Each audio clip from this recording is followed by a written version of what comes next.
someone asked, why can't you just be a masculine woman? Why you gotta do all these extra steps? And, it was a very hard question. And I think that it's just like, why do I like the color green? I don't know. I just do. Like, I can't explain per se, like, why I perceive myself the way I do. It's not like I don't have friends who are masculine cisgender women. I'm just saying that doesn't fit me.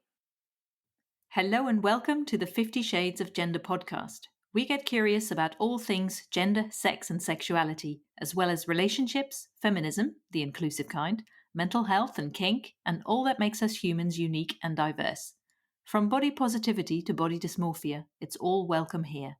If you like what we do and want to make a contribution, you can become a patron on Patreon.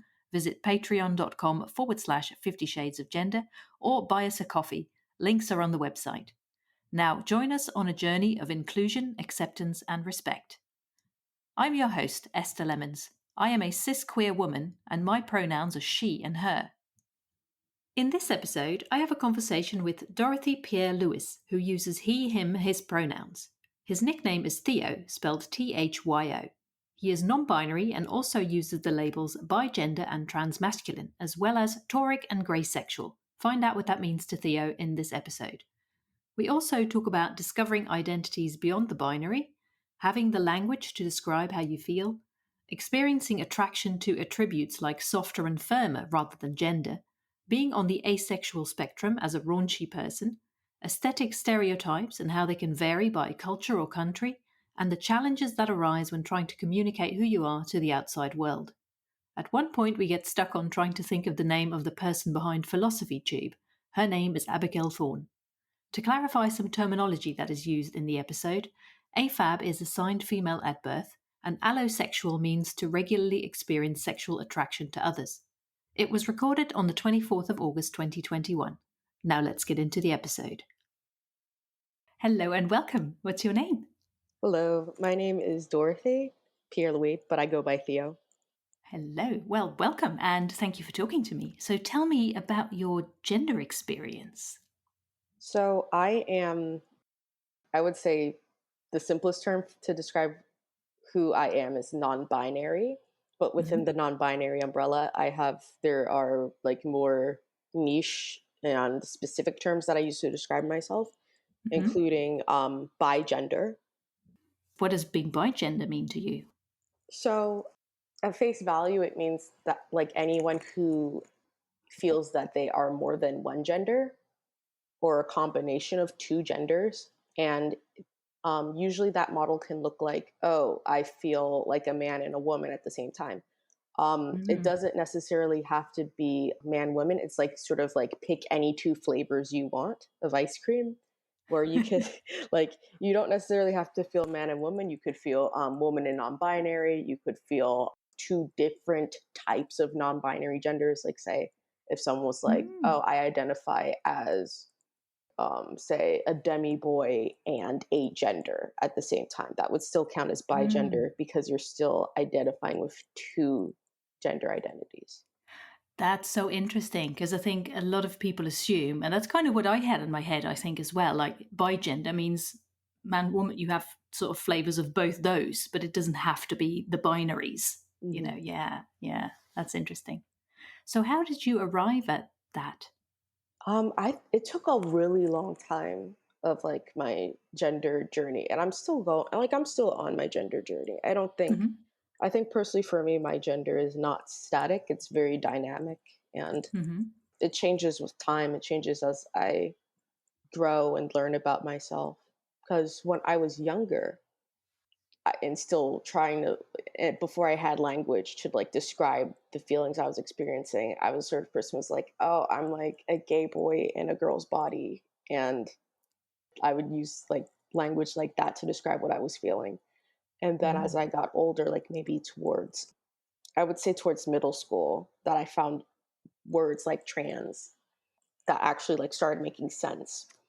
And for a long time, I identified as a trans man because I only knew like the binary expression of being transgender. So I just like, Hmm. oh, okay, so you're female to male, you can be male to female, and those are your options. Hmm.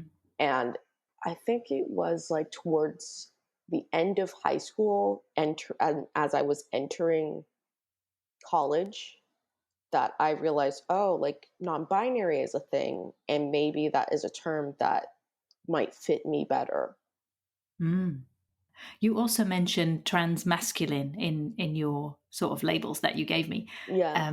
So would you say maybe that from thinking you're a trans guy, you think maybe, oh, actually, that's not really it. So moving towards transmasculine, I guess. Yeah, like Yeah. from moving from trans man to just being like trans man ish. Yeah. Yeah, because I Yeah. realized that even though I no longer identify as a trans man, I realized that I guess for, I would say, practical purposes, I still identify with trans masculinity as a concept, since I am using testosterone and I am doing things to masculinize my body. And I do kind of identify with like queer masculinity. I'm very much Hmm. like, okay, I like when people like ask what my sexuality is, like I would be like, I'm a gay fella, like I'm a gay boy. Hmm. Would you say maybe you're more set is a strong word, isn't it? But maybe you're more set in your attractions and sexuality than in your gender, perhaps. Would that Oh be yeah, accurate? Yeah. I feel that I definitely know, like I think it was my sexuality probably informed that I was trans, Right. because Mm. I realized growing up, like I liked boys, as most young girls like to talk about and giggle about, but like I was realizing that my attraction to men, or my relationship with men, was, it just felt different. Mm. It manifested in different ways, and I was the sort of person who would like chase boys around the playground, like as means of flirtation. Yeah. Yeah, Yeah. Ah, yeah, yeah. And you also mentioned the terms toric and graysexual. yeah. So toric is one that I hadn't heard of, so I'm very excited to learn new terms all the time. So what does that mean, and what does it mean to you? Yeah, so toric is a relatively new term. I just sort of read about it within the past like month or two, Ah. and I found it's a very helpful label because it describes attraction between a non-binary person for men or masculine Hmm. people. Mm. Yeah. So you've always been quite clear then that you are attracted to men or masculine people. Basically, has that always been the case for you? I think so. I think for a while I thought I was bi, and Ah, yeah. to an extent I still struggle with that, because it's like, ooh, ladies. But we but we also like, I feel like I'm kind of in the position where it's like my heart's in it, but also from a body perspective, I'm just like, okay, I'm just gonna sit here, keep a safe and respectful distance, and admire you from afar, because yeah, the experience that I've had with women is they're too squishy. Oh, I love that. What does that mean? How do you They're yeah. like all soft and stuff, and their skin's so soft. And I'm like, oh, this doesn't feel like, it's like wanting a firmer mattress instead of a softer mattress. It just Oh. doesn't feel right. And then when we kiss, like the lips are too soft, and it's like, too squishy. Oh, how interesting. Wow. Yeah. Fascinating. That I love the mattress analogy. That's great. Yeah. It makes a lot of sense though. So yeah, so your preference is for firmer and yeah, maybe Yes. that's it. Yeah, that's a term. Yeah, Yeah. yeah, and I think maybe describing it that way is interesting, because Yeah. it doesn't necessarily put women off the table. I might find a firm woman someday. Exactly. Exactly. Yeah. So that's taken gender and all that stuff out of attraction, I suppose, when you talk about softer and firmer, things like that. Yeah. That's really interesting. So, graysexual, what does that mean to you? That's something I also came to, I guess, explore later in life, or rather, Mm-hmm. like more recently in life, I Mm-hmm. guess, like in my 20s. I'm Mm-hmm. still in my 20s, but like in my earlier 20s. Yeah. Um, yeah, so I realized that my relationship with sex is not what I thought it was. Mm-hmm. I think that for a long time, I like, if you were to hang out with me and my friends, like I am a very raunchy person. Mm-hmm. I love talking about sex. I think I guess it's one of like the topics that I really love to study and Mm-hmm. talk about. Like I think sexuality in general is like just a very interesting thing to learn about. And Mm-hmm. not only like sexuality in terms of identity, but just sexuality in terms of like how do individuals like to do the sex? How does it make them feel? What are the like social consequences of like the way people have sex and their relationship with sex? Mm-hmm. And so that, along with the fact that I am a very like raunchy person, and I tend to use like sexual terms like just metaphorically or for the sake of humor, and since I'm so interested in like in it, I assumed that like when I started having my first sexual experiences during college, that, oh, okay, I'm gonna go into this and I'm gonna have a great time, and this is all I've ever wanted. My life has been waiting for this moment to go out Mm-hmm. there and start having sexual experiences. And then I realized like my first sexual experience, it was not, it was underwhelming. It was an underwhelming experience. And I thought like, oh, okay, like maybe this is just something that I have to like practice. Maybe it's that, maybe it's me. Maybe it's something to figure out.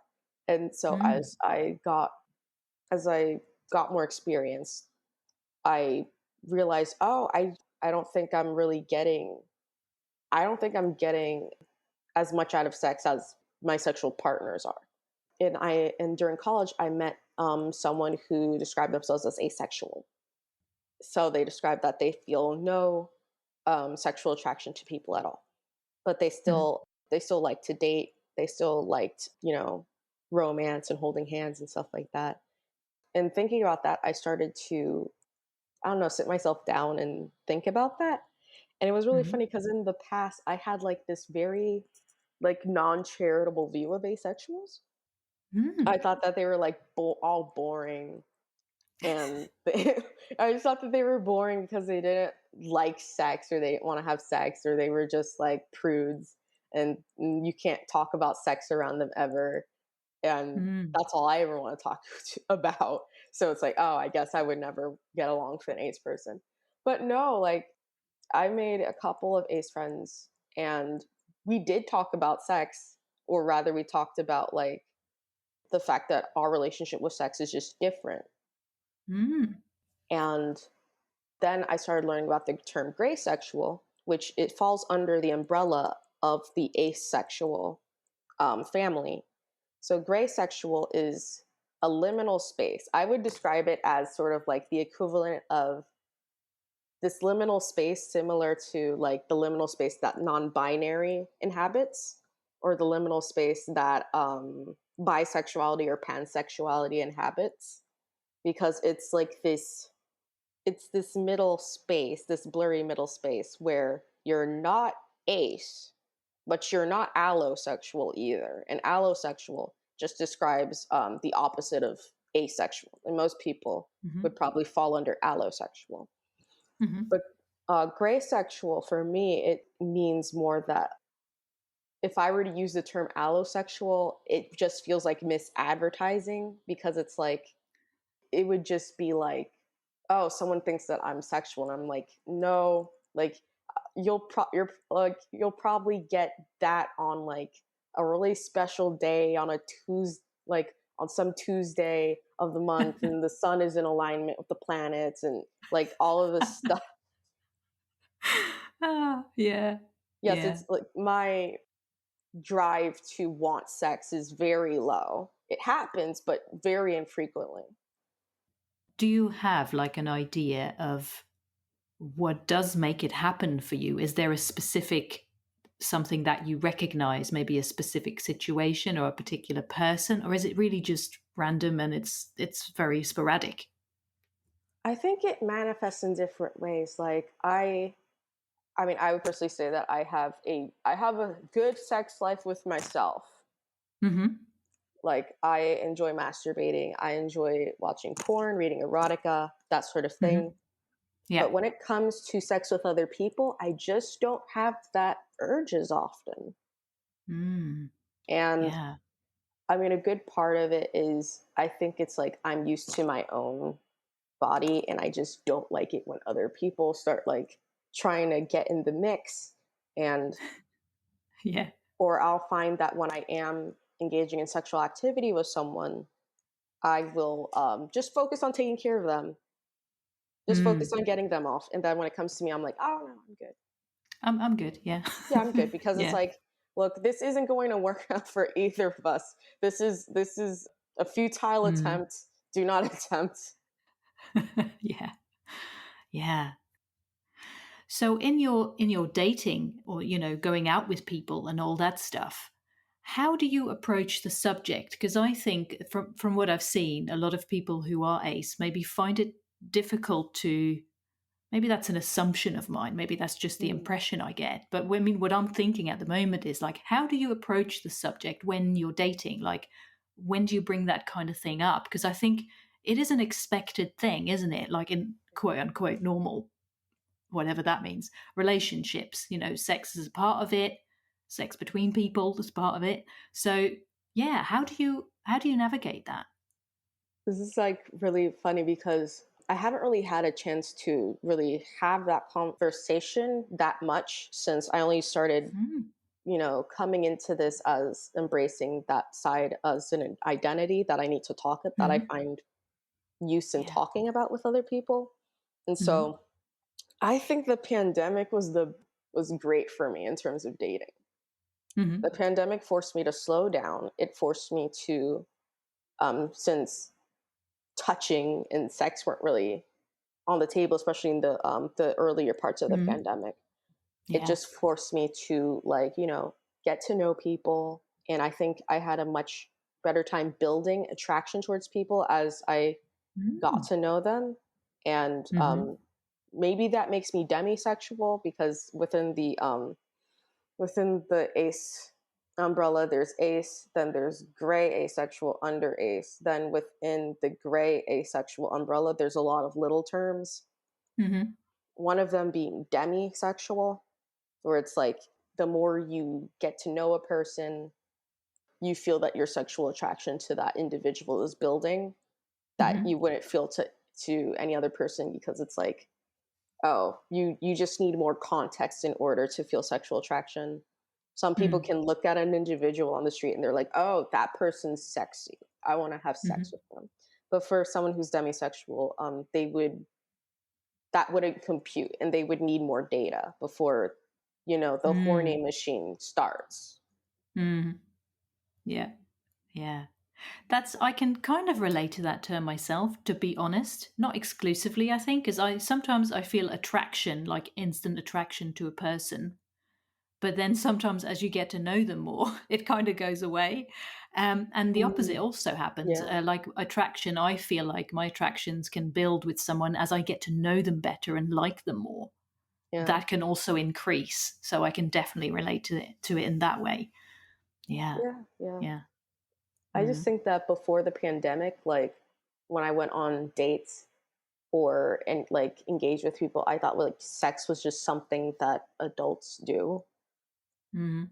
Like just like, oh, okay, we like each other, we want to date, we like each other, you're kind of cute, so we're gonna have sex, and I'm gonna be like bored for 5 to 10 minutes, and then we're gonna get out of here. Yeah. Wow. Yeah. So you also mentioned a term that was femboy. How does that fit in to it all? Yes. So I think it goes with the transmasculine thing, like the fact that I am still very much like connected to like masculine expressions, but Hmm. femboy is specifically like I would say that it is feminine masculinity. I would describe being a Mm. femboy, because a femboy typically describes someone who still identifies as a man but enjoys like dressing up girly, enjoys more feminine expressions of self. Mm. And I Yeah. really identify with that because I don't feel like a woman, or at the very least, I don't feel 100% like a woman. I Hmm. feel like maybe there's like some percentage of that I still feel connected to womanhood, but I definitely Hmm. feel more connected to a feminine masculinity. Yeah. Hmm. And so femboy usually just, again, it usually describes male bodied people who were born assigned male. But there is a growing sort of trend with female born people using that term to describe themselves, because they are also embracing, acknowledging that their masculinity is specifically feminine in nature. Hmm. Hmm. Yeah, that's an interesting one. I find, for example, I came across the term demigirl, Mm. and I've seen several people use the term for themselves or the label for themselves. And yeah, it's a big variety of people that use them, like not necessarily just people who are assigned male at birth, also people who are assigned female at birth or even otherwise. So yeah, I think it's an interesting journey for me because I'm learning all these terms. And then sometimes I think from speaking to one person, especially with the newer terms, you get maybe you get sort of lulled into a false sense of security. You're like, okay, now I know Mm. what that means, and I know the kind of person that uses that term. Yeah. And then you come across a completely different person who uses the term, and you're like, oh, so it's very expansive, and Hmm. it's very. I mean, I try to keep an open mind generally, but sometimes you still have your own assumptions, don't you? I guess we all do. Yeah, So. no, I think it's really cool. And it's funny because I find that even within non binary spaces, we still find ourselves reduced to non-binaries. There's like this meme where it's like, are you a girl non-binary? Or are you a boy non-binary? And it's like that's Hang the on, wait. that's why I'm trying. That's why I'm using non-binary, so I don't have to be reduced to pick two. Yeah, that's a funny one. I hadn't heard that, but that's like, Yeah, really? like, oh, come on, because it's like, yes, there are Yeah. people who have like quote unquote masculine or feminine aesthetics, but Mm, like and sometimes even terms like masculine and feminine, it's like, I think we as human beings, we, because biological sex and then on top of that gender, are they're mhm, old institutions. They're probably the oldest one of the oldest institutions we've got in terms of human concepts, mhm, certainly older than the concept of money. mhm, But in a way, one could argue that they're innate, but I think that they're not so much as innate, but entrenched.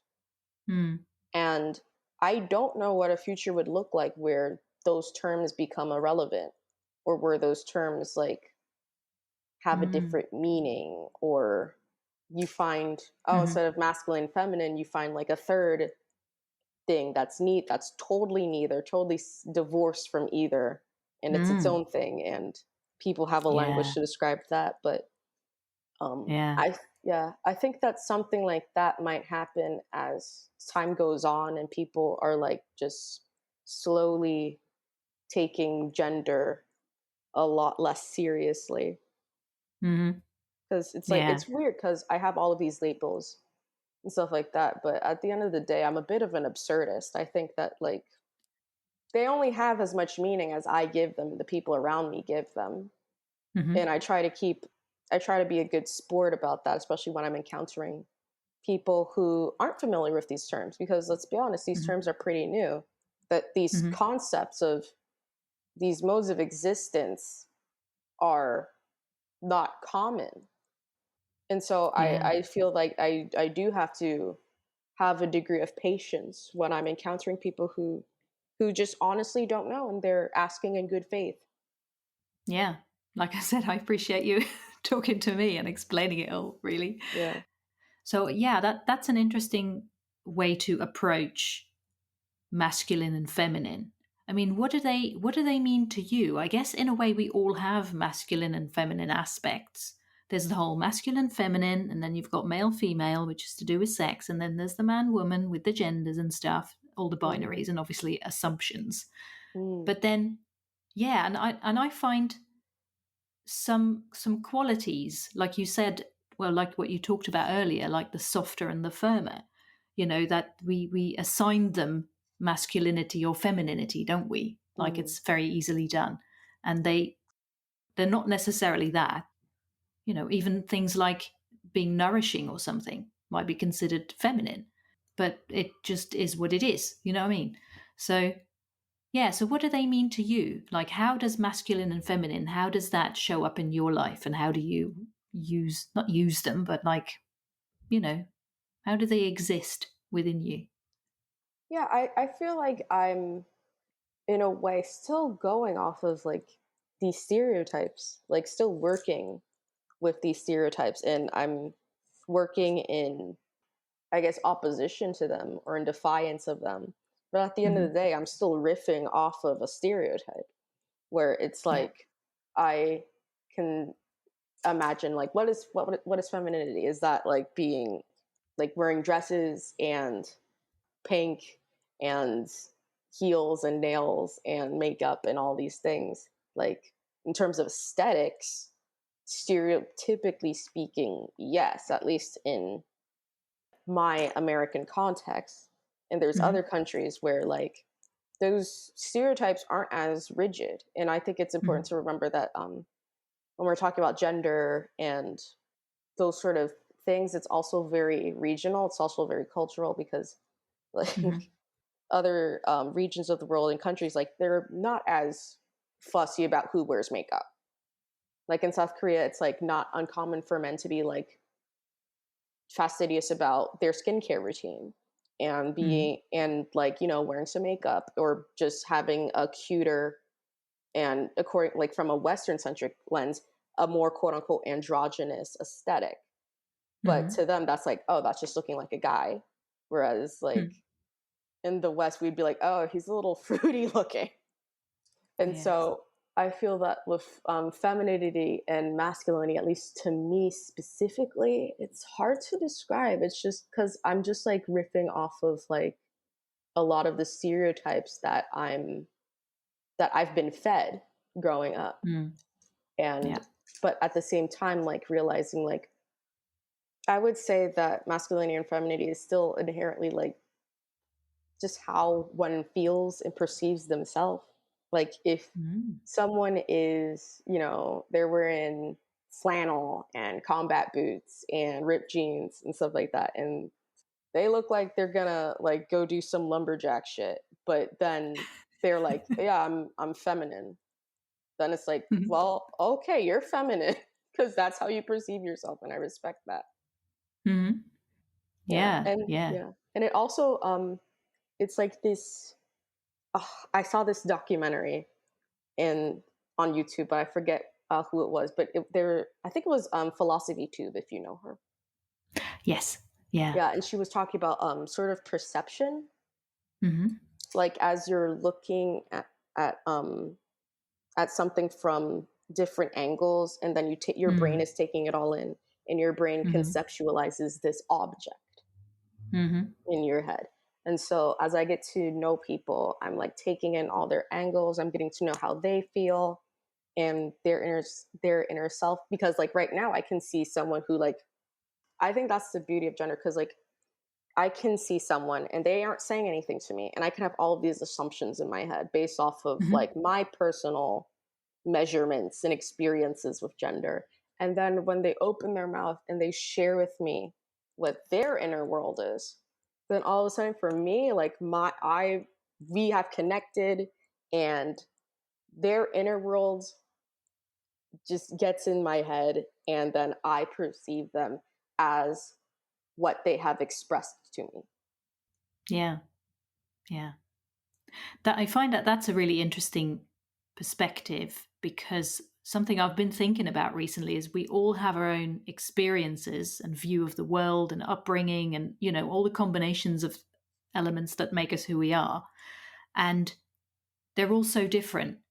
And if you think about it, we don't perceive other people the way they think we perceive them. It's never the same. I think no matter how much you communicate and get to know another person, it will never be like 100% the same.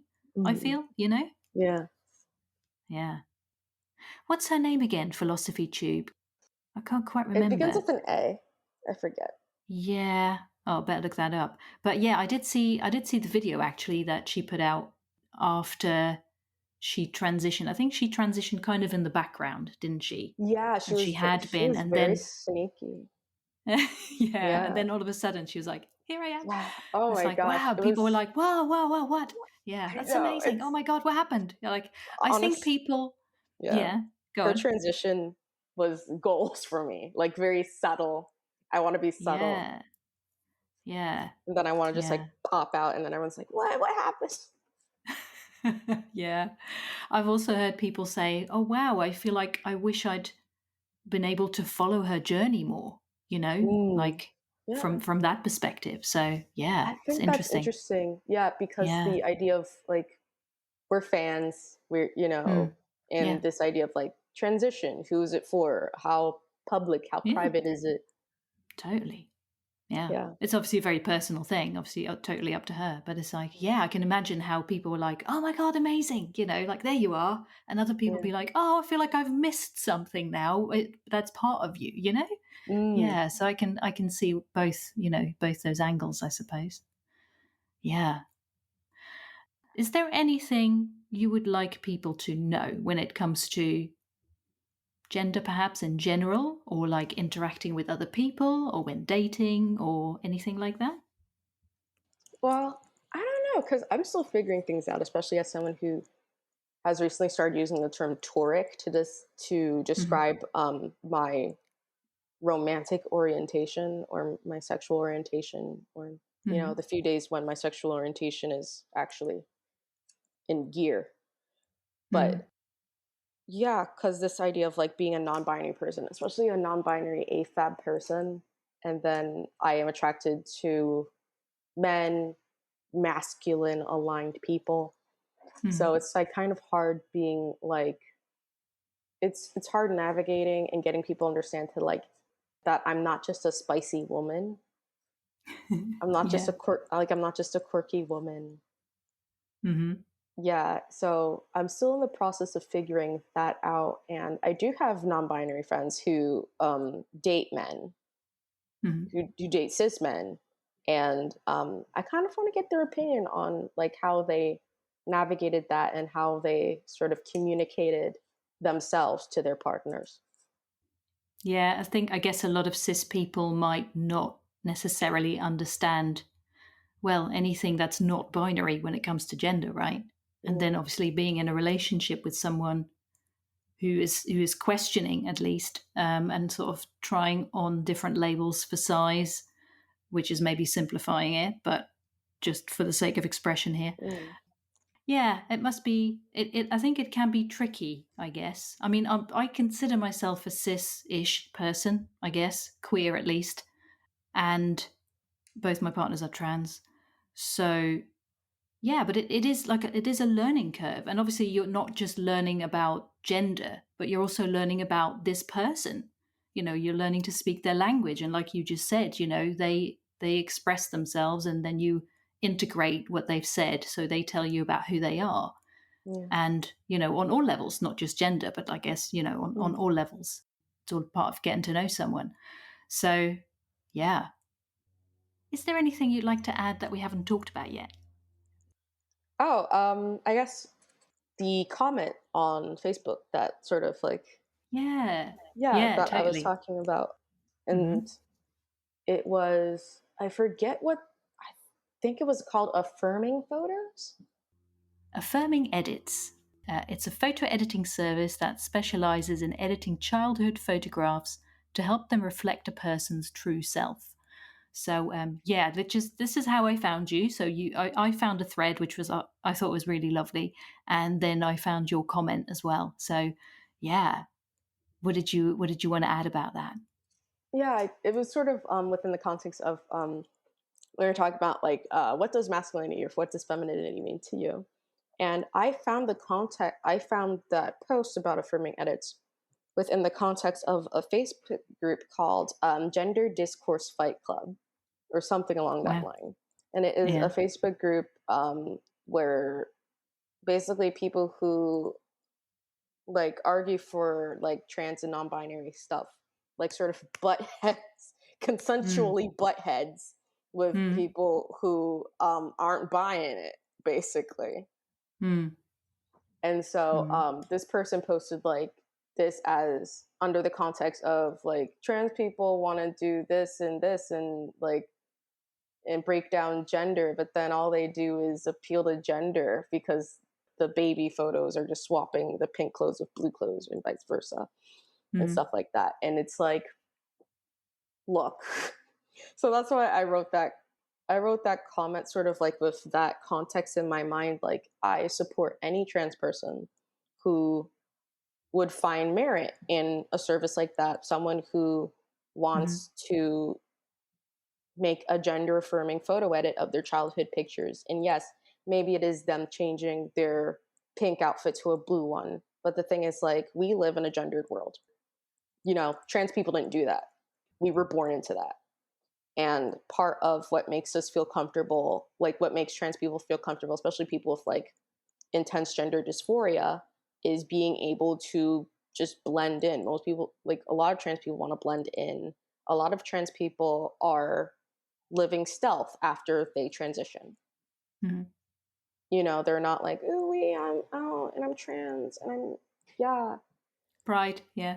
yeah, exactly. And I'm like breaking the gender binary because most people have a binary way of thinking about gender, including trans people. Mm. Like having a non-binary perspective, like, like being trans in and of itself is not very common. It's hard for a lot of humans to wrap their mind around that.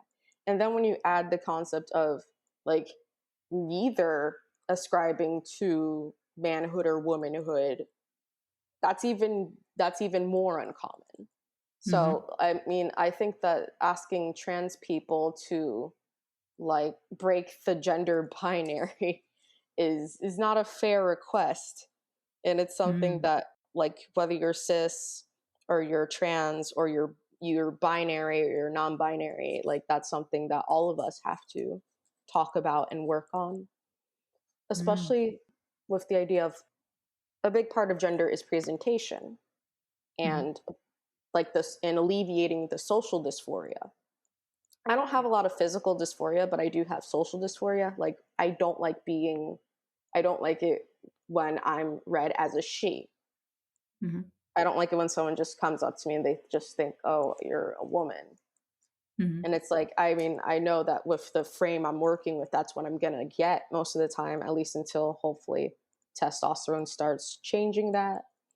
But, you know, in the past, I have done things against my own sense of aesthetic taste in order to be read more as masculine.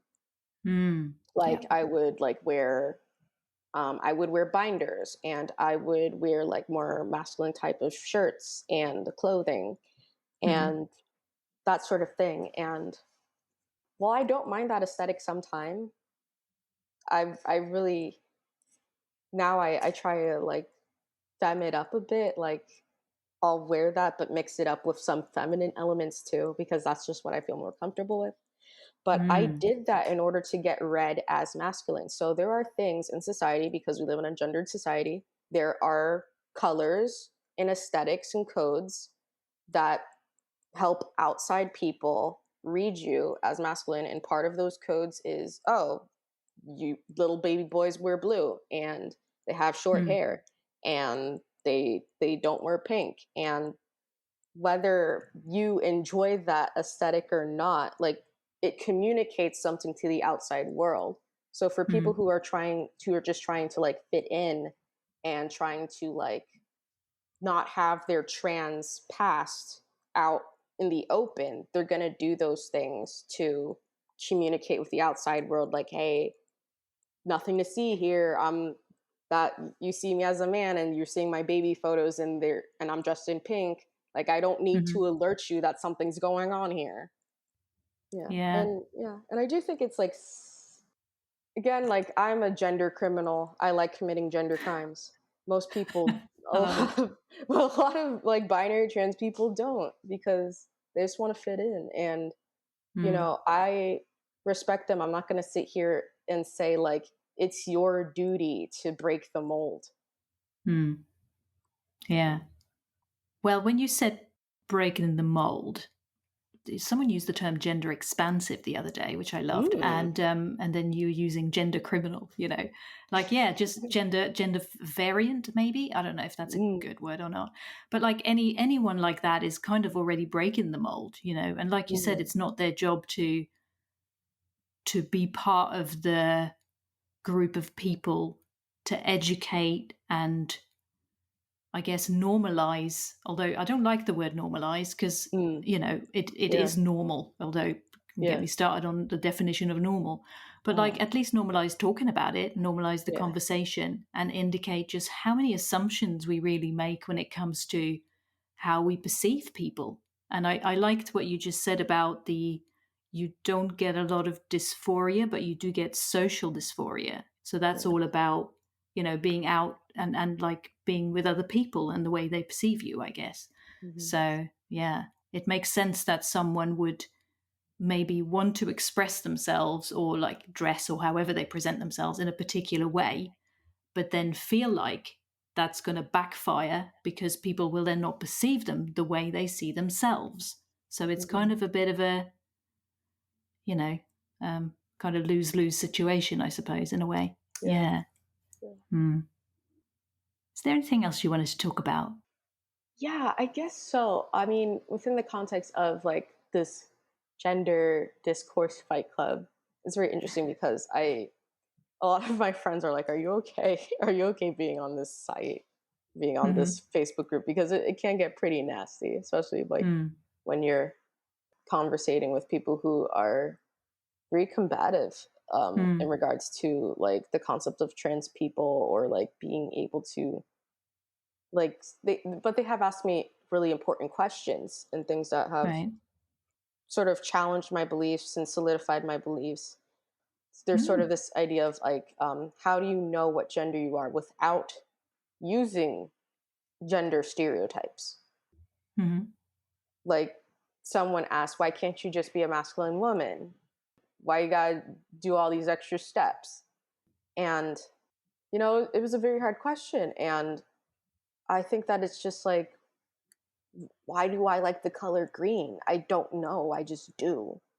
Like, I can't explain per se, like, why I perceive myself the way I do.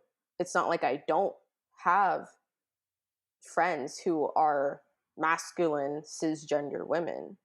I'm just saying that that doesn't fit me. And I have Mm-hmm. found language and terms that I feel describe me in a more accurate way. If I didn't Mm-hmm. have access to this language, I guess I would just use whatever fits best. And I might call myself a masculine woman because I wouldn't have any other terminology to use. Mm-hmm.